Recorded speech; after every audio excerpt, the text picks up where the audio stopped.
Madame, Monsieur, bonsoir. Très heureuse de vous retrouver pour vous dévoiler toute l'actualité de la Principauté. Nous sommes le jeudi 2 mai et voici les titres.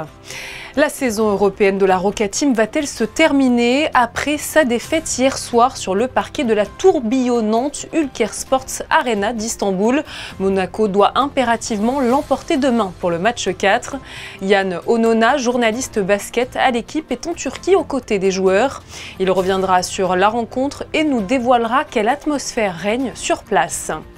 Demain soir au Grimaldi Forum se tiendra le spectacle intitulé Blues Brothers Approved. Nous avons rencontré la troupe qui effectue ses derniers réglages avant le concert. C'était un rendez-vous incontournable pour les Monégasques. Je vous parle là de la messe du 1er mai à Notre-Dame de la Gué. Elle a rassemblé cette année encore plusieurs centaines de pèlerins. Notre deuxième invité sera l'aventurier Rémi Camus. Alors qu'il a effectué une traversée à la nage entre Calvi et Monaco l'année dernière, les résultats des prélèvements qu'il a réalisés à cette occasion se révèlent alarmants. Il nous expliquera pourquoi. Et pour finir, nous irons découvrir le travail de l'artiste peintre Alan Walsh. Pour sa nouvelle exposition, il s'est inspiré de l'univers automobile. Je vous le dis en titre, Monaco s'est incliné 89-78 face au Fenerbahçe ce mercredi lors du match 3 du quart de finale d'Euroleague. La Roca Team n'a jamais pu rattraper une formation stambouliote injouable à domicile depuis le début de la saison sur la scène européenne. Concernant le scénario de la rencontre, les 3 premiers cartons furent très serrés entre les deux formations. Dans une salle sous haute tension, les échanges étaient âpres et physiques. Offensivement, Mac James, Jérôme Blossom Game ou encore Alpha Diallo ont essayé de revenir au score, mais sans succès. Et c'est malheureusement dans le 4e et dernier carton que tout s'est joué. Les Stambouliotes ont décollé et Monaco n'a jamais pu revenir au score. Yann Onona, journaliste basket à l'équipe, a assisté hier soir à la rencontre. Nous le retrouvons depuis la Turquie. Bonsoir.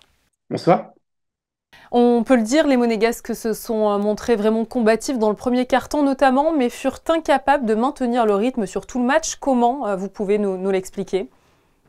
Il y a pas mal de raisons, mais l'une des raisons centrales, c'est évidemment l'absence de John Brown qui est blessé à l'épaule. Et John Brown, c'est évidemment le leader défensif de cette équipe. Donc son absence a mis malheureusement en lumière certaines déficiences.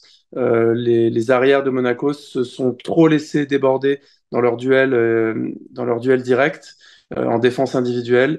Et d'habitude, John Brown derrière est toujours là en deuxième rideau. C'était pas le cas hier, donc c'est quelque chose dont on su tirer avantage les Turcs de Fenerbahçe.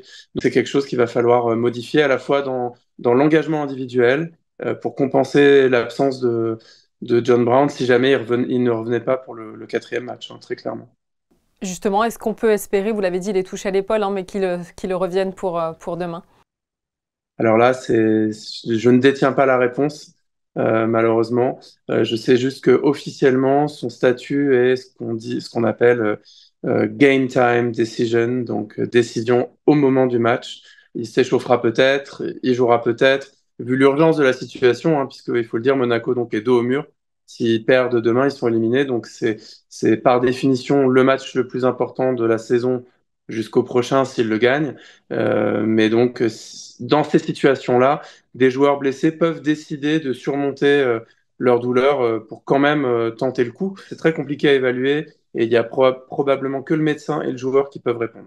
J'aimerais savoir également ce que vous avez pensé du coaching de Sacha Obradovic et notamment de l'utilisation de Peter Corneli. C'est vrai que le coach monégasque a utilisé 10 joueurs de son effectif pour ce match contre 7 par exemple lors du match 1. Il a utilisé pas mal de joueurs, ça c'est clair. Et il y a eu Peter Cornelis, honnêtement, s'en est bien sorti compte tenu des circonstances.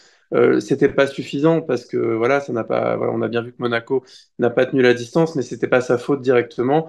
Et Peter Corneli n'a pas beaucoup joué ces derniers temps. Il n'a pas été un régulier dans la rotation, notamment en Euroleague. Donc c'est très très difficile de se retrouver jeté au feu comme ça dans le 5 majeur. Donc, compte tenu des circonstances, il a fait ce qu'il pouvait. Mais en fait, c'est pas à ce niveau-là que se situent les problèmes de Monaco. C'est plutôt pour l'instant, malheureusement, l'incapacité de Mike James à être lui-même, c'est-à-dire qu'on l'a vu toute la saison, vraiment fantastique, décisif dans les fins de match, très régulier dans son niveau de performance.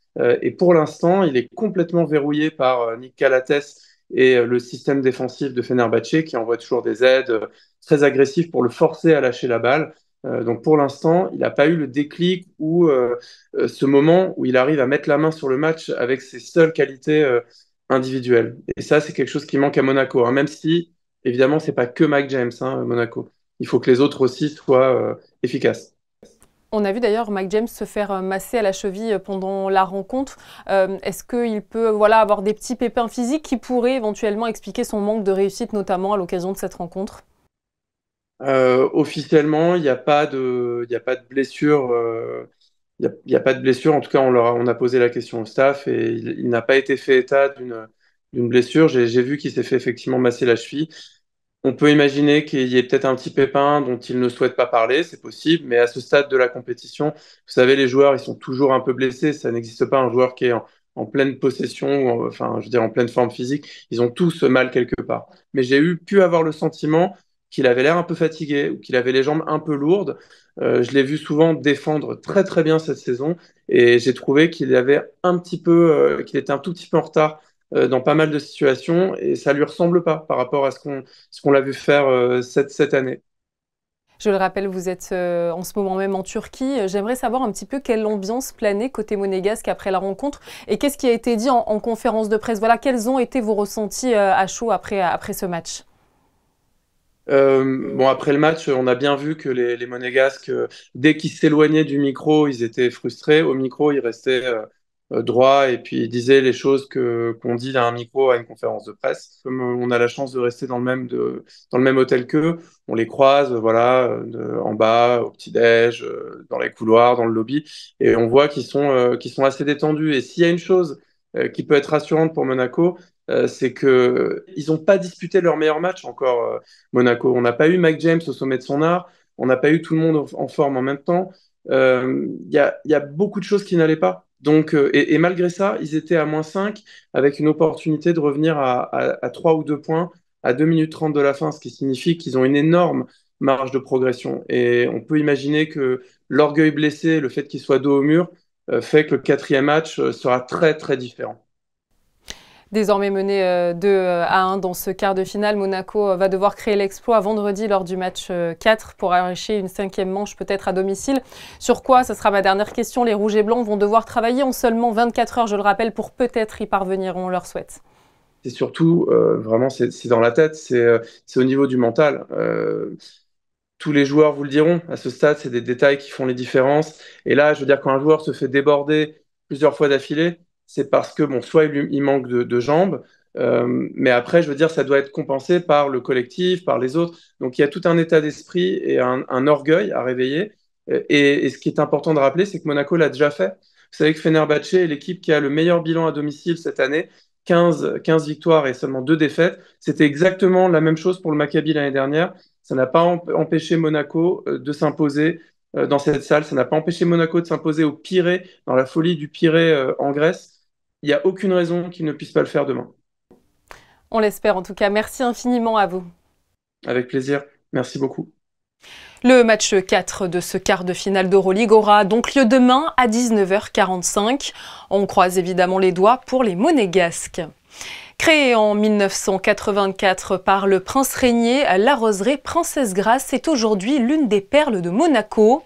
Alors qu'elle célèbre cette année ses 40 ans, c'est dans cet écrin que se tient le 7e concours international de roses.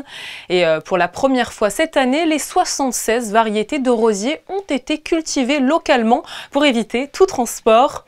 Ce matin, et malgré la pluie, le jury international s'est réuni et a examiné ces trésors de la nature dans les moindres détails pour déterminer quelles seront les pièces récompensées.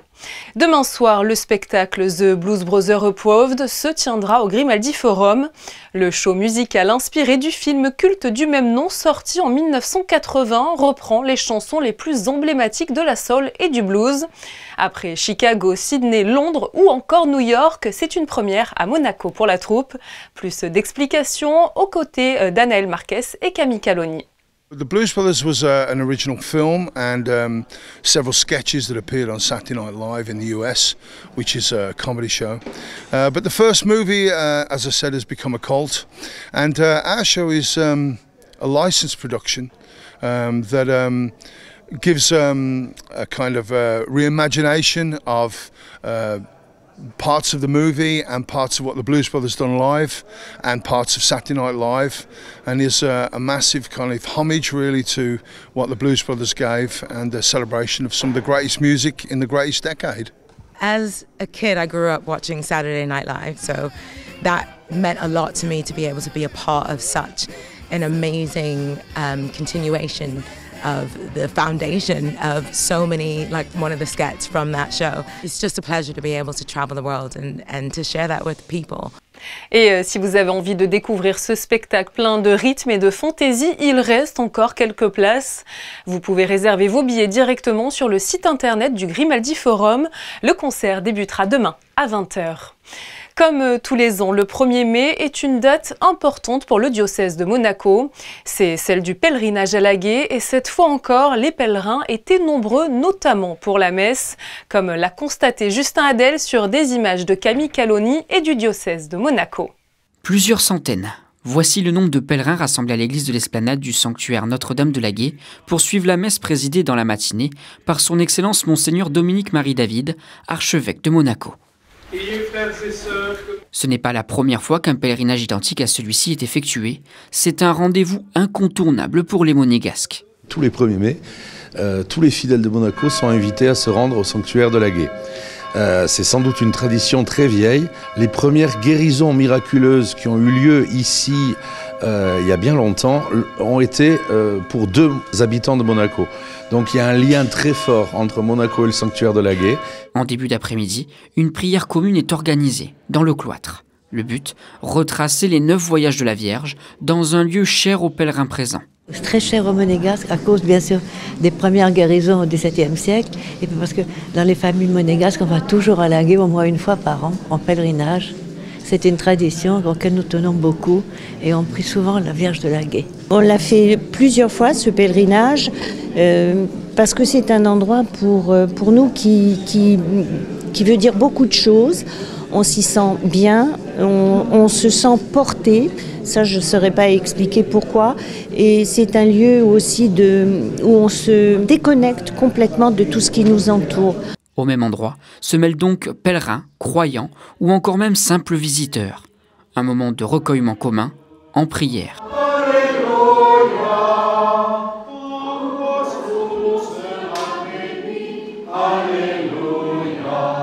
Dans l'après-midi, une visite du sanctuaire est proposée.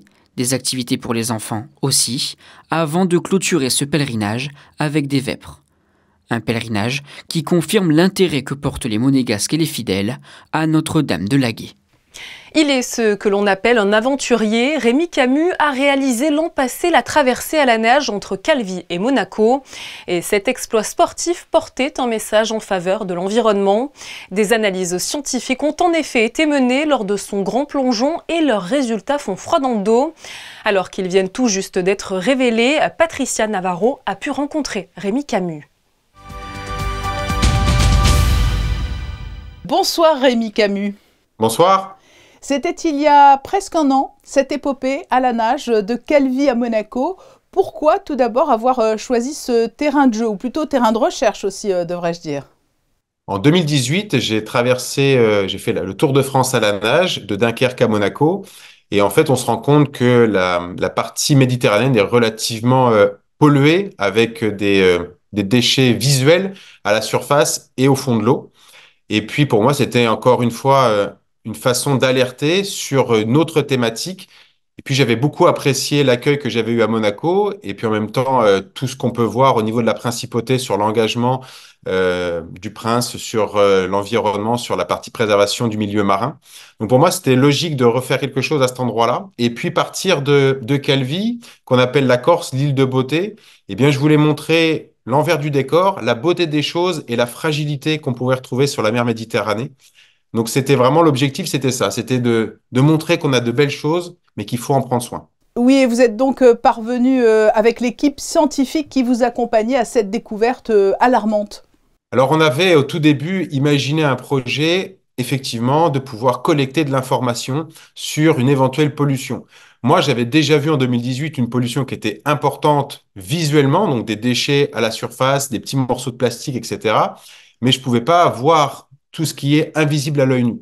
Donc, en discutant avec le laboratoire Westling, ils m'ont dit, nous, on peut pousser le bouchon et essayer d'analyser eh bien, ce qu'on ne voit pas. Et c'est là où ils m'ont parlé de ces fameux PFAS et ils m'ont dit on pourra très bien imaginer de faire du prélèvement de l'eau entre Calvi et Monaco pour essayer d'étudier les PFAS qu'on peut retrouver dans l'eau. Et Ils donc ne là, c'est quelque sont chose pas visibles et ils ne sont pas palpables, hein. pas du tout. On les voit pas du tout, on les ressent pas du tout. Après, c'est une chaîne qui a été créée par l'homme qui est donc du carbone et du fluor, quelque chose qui est presque impossible à construire en pleine nature et donc très difficile à détruire à part juste de l'incinération. Et donc, ça a été pour moi quelque chose d'assez novateur de venir essayer de faire ces tests en pleine mer parce que je savais pas du tout à quoi m'attendre et les résultats ont été assez surprenants parce qu'on n'imaginait pas ressortir autant de PFAS dans une si quantité de coussins de cheveux. Oui, alors comment travaillent vos équipes? Avec des coussins de cheveux, pourquoi? La particularité du cheveu, c'est que c'est une matière qu'on retrouve très facilement sur Terre. Tout le monde a des cheveux, enfin presque tout le monde. Et l'objectif, c'était de pouvoir essayer de capter avec ces coussins de cheveux les substances, les polluants internels, ce qu'on ne voit pas. Et le cheveu a une particularité, c'est qu'il absorbe très facilement les choses et les capte à l'intérieur. Le coussin de cheveux qu'on a immergé à l'aller, eh bien, on a sorti du zinc. Donc, on pense qu'on est passé à travers une nappe d'hydrocarbures, quelque chose comme ça, pas visible à l'œil nu.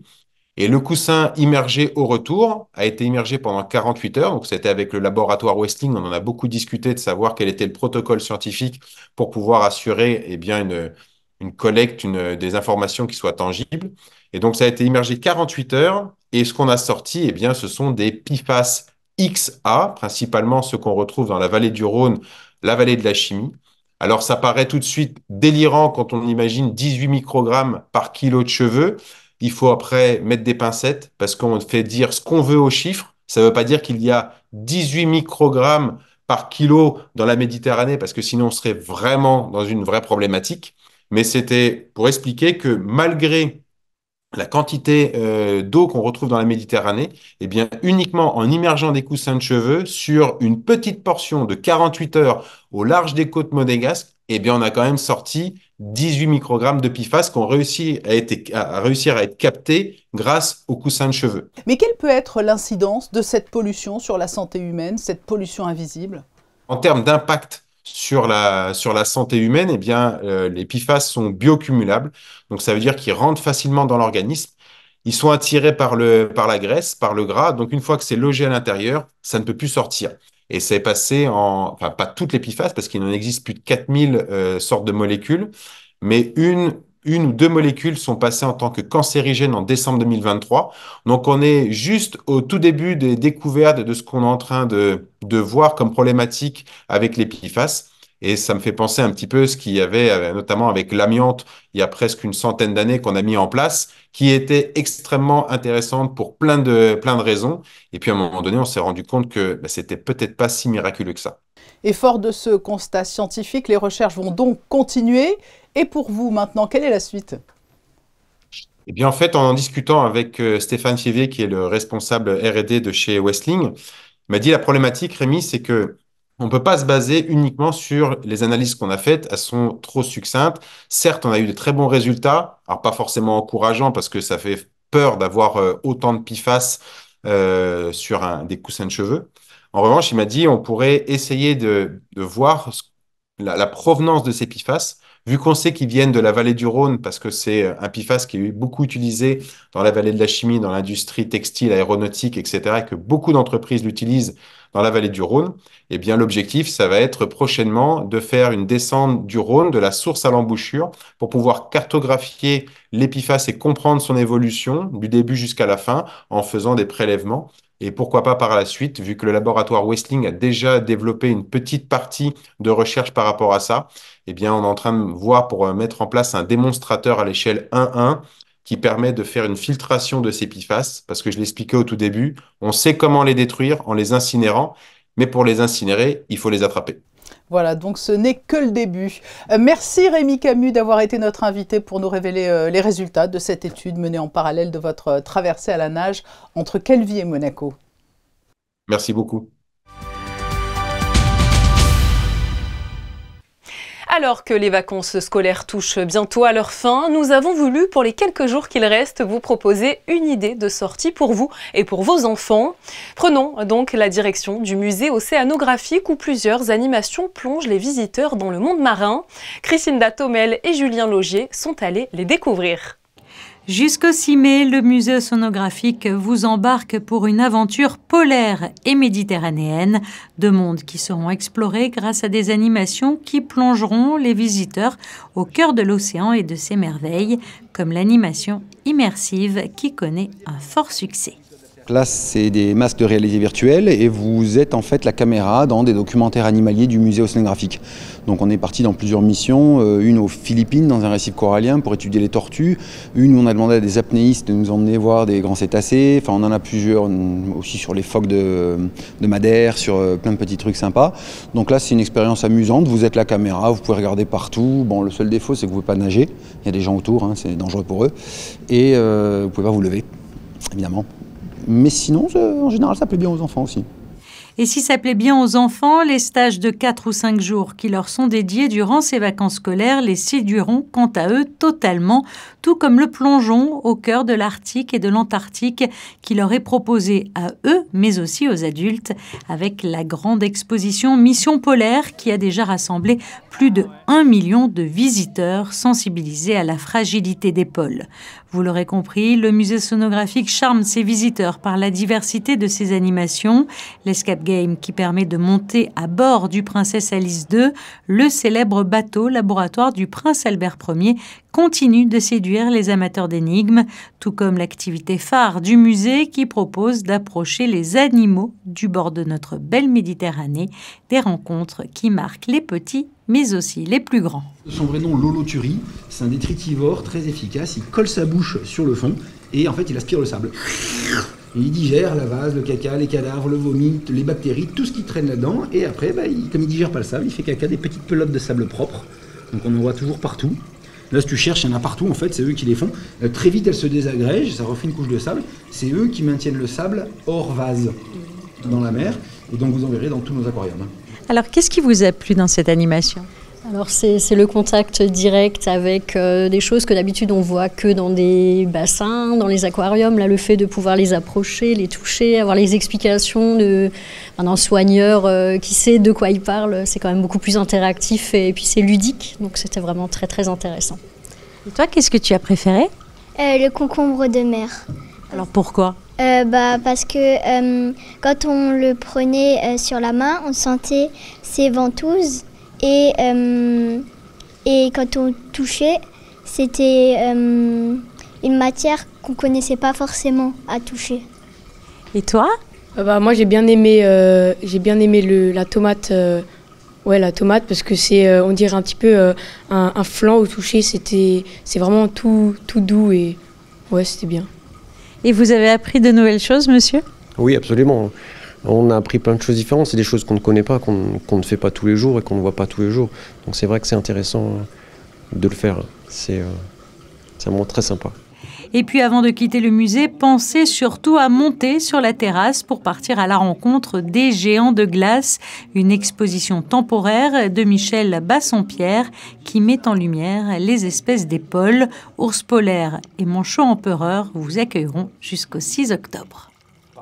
L'artiste peintre Alan Walsh expose dans sa galerie d'art sa nouvelle collection Extraordinary Automotive. Ce Britannique est un amoureux de sport automobile et plus précisément du Grand Prix de Monaco. Une passion qui l'a conduit à réaliser des tableaux élégants et colorés. Émilie Terrasson et Thomas Deus sont allés à sa rencontre.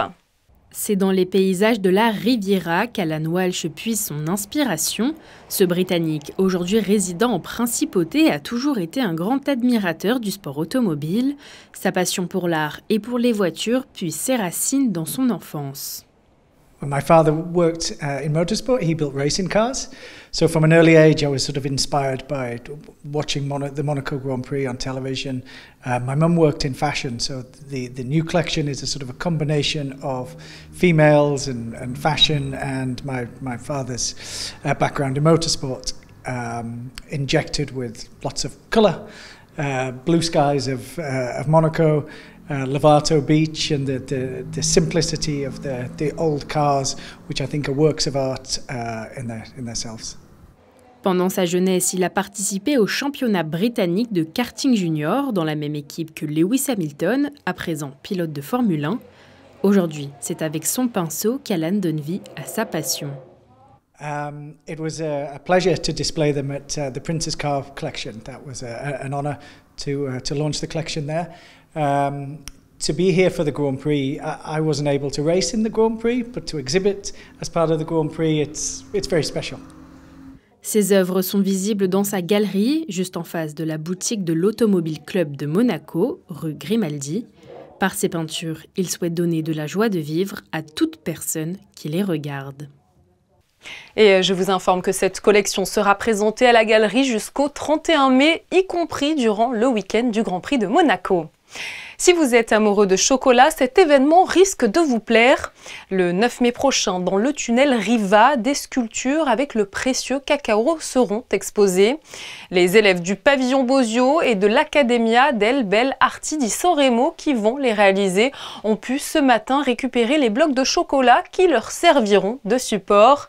Et pour cette première édition du chocolat chaud, le thème n'est autre que le prestigieux Grand Prix historique de Monaco. Nous restons dans le domaine de la gourmandise pour nous rendre au Monte Carlo Beach. Sa réouverture il y a plusieurs semaines était accompagnée de plusieurs nouveautés. D'abord, l'arrivée de René Blino, désormais directeur de l'établissement. Et côté gastronomie, l'entrée en scène de Marcel Ravin. Le chef est aux commandes de la cuisine du restaurant Elsa. Il y propose une carte autour du thème jardin marin, aussi surprenante que raffinée. Émilie Terrasson et Alexandra Marangoni sont allées la découvrir. Une cuisine durable et environnementale, c'est le pari que fait le chef Marcel Ravin pour le restaurant Elsa. Au cœur du Monte Carlo Beach, cet établissement gastronomique propose une cuisine délicate, tournée vers les saveurs de la Méditerranée et de la terre azuréenne. En cuisine, le chef partage son savoir avec son équipe. Alors à titre personnel, ce sont des retrouvailles puisque j'ai eu le plaisir de travailler avec le chef Ravin au Monte Carlo Bay. Dès l'ouverture de l'hôtel. Et là, on se retrouve. Il m'a avoué que ça faisait très longtemps qu'il voulait venir et on est ravis de l'accueillir. On va monter en gamme parce qu'on bénéficie de son expérience, de sa créativité, de ses 2 étoiles au Blue Bay et ici avec de nouveaux objectifs très forts. Redonner aussi, ça me tient à cœur puisque moi qui suis là depuis 12 ans, de redonner au restaurant Elsa ses lettres de noblesse véritablement. Dressé au-dessus de la mer, le cadre du Elsa est un véritable atout. Cette année, le Monte Carlo Beach accueille également son nouveau directeur, René Blino. La réouverture du Elsa et son changement de chef s'inscrit dans l'objectif de continuer à faire de ce lieu un incontournable de la Côte d'Azur. Le positionnement est assez magique puisque la thématique du restaurant est jardin marin. Et donc, Marcel nous apporte toute cette couleur locale et ces saveurs locales avec un restaurant qui a les pieds dans l'eau. Donc on est vraiment sur une logique de lieu, une logique de clientèle et puis ancré dans un écosystème fabuleux. Jusqu'au 2 octobre prochain, il est possible de découvrir toutes les saveurs du restaurant Elsa du jeudi au lundi dès 12h30 pour le déjeuner et dès 19h30 pour le dîner. Comme chaque soir, terminons ce journal avec un point météo. Justin Adel, bonsoir. Après une journée pluvieuse, vous nous apportez, je crois, de bonnes nouvelles. Bonsoir Julia, en ce vendredi 3 mai, nous allons pouvoir sourire car oui, nous pouvons dire au revoir à la pluie pour quelques jours. Les nuages seront toujours présents malgré tout, mais les rayons du soleil seront présents, eux, 7 heures dans la journée. Cependant, niveau température, on ne verra pas vraiment la différence, 12 à 18 degrés. L'OL sera à 16. Le soleil se lèvera à 6h17 et se couchera à 20h36. Demain, nous fêterons les Philippe et les Jacques. Vous venez de le voir avec Justin Hadel, le soleil va faire son retour en principauté après plusieurs jours de pluie. Et même si le mauvais temps nous donne souvent envie de rester cloîtrés à la maison, je vous propose ce soir d'aller prendre l'air. Plus précisément à la roseraie Princesse Grace, alors qu'elle fête ses 40 ans cette année. Notre photographe Manuel Vitali vous propose ce soir des clichés des plus belles fleurs à l'occasion de nombreux événements qui se passent dans cet écrin. C'est tout pour aujourd'hui, merci de nous avoir suivis comme chaque soir sur Monaco Info. Demain, 19h, vous pourrez retrouver Christophe Paco. Pour ma part, je vous dis à très bientôt sur notre antenne évidemment.